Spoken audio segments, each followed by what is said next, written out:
The second example that we have is another, it's kind of like a few months ago, a few weeks ago. It's another NVIDIA example. So this was the levels for NVIDIA, right? So let's imagine that you are in a long trade, the put support level or at the JAX level, you see a strong momentum. The price obviously is approaching the high vol level. So another important key area, we talked about it yesterday. And then kind of like you want to keep, so this was the level for the day before. So you want to keep on the trade and you have like the price action moving like that. And then you have the new levels coming up for the next day. So then you see the price action moving towards that 1-day max for the day. So again, you are in a very good trade, you had a really good profit. What do you do there? So here we show you some backtesting results that we're going to go into the website as well. So you see that the 1-day max is respected on 90% of the cases, in this case of NVIDIA, over 202 days. So you only have a 10% chance, based on historical data, of course, that the price will be able to breach that level. So as a result, you see the move there, the price react, drops down, and comes down towards that level. So another good example on how can you use those data points to kind of like plan your trading and your trading setup. I think, Fabio, one of the best example is, and I remind myself, I have no screenshot there, but I think it was on the last CPI data or on the data before. And maybe the guys who are now watching this video, so will watching the recording, we're going strong to the upside, we're going strong to the downside, upside, downside, and then the market goes crazy to the upside. And I was reading in the community, wow, what's going on with the market? The market is so strong, the market is flying. Man, I was taking my profits too early. Oh man, I'm an idiot. What I was doing, I let so much money on the table.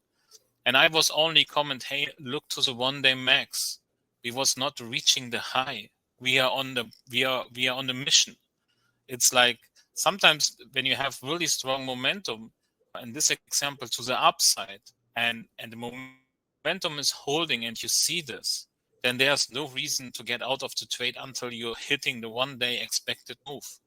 So don't let profit on the table, and this saves you very often profits. So because you don't get out early of the trade, because you know exactly, hey, there's the 1-day max, this is my target, and I be patient, I be very disciplined, and I will target the 1-day expected.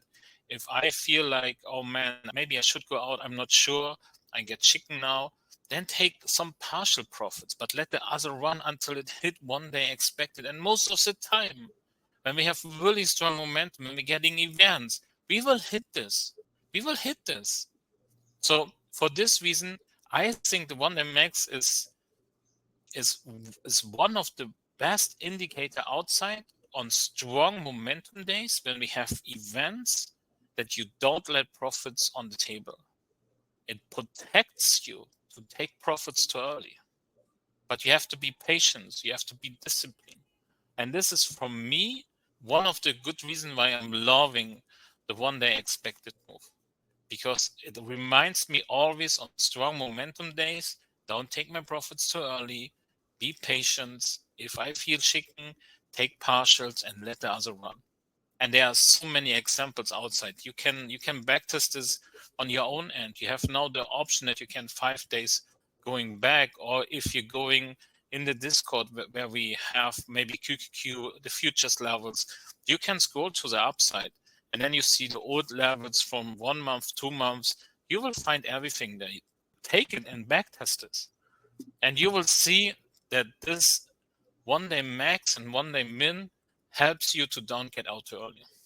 Most of the time. Yeah.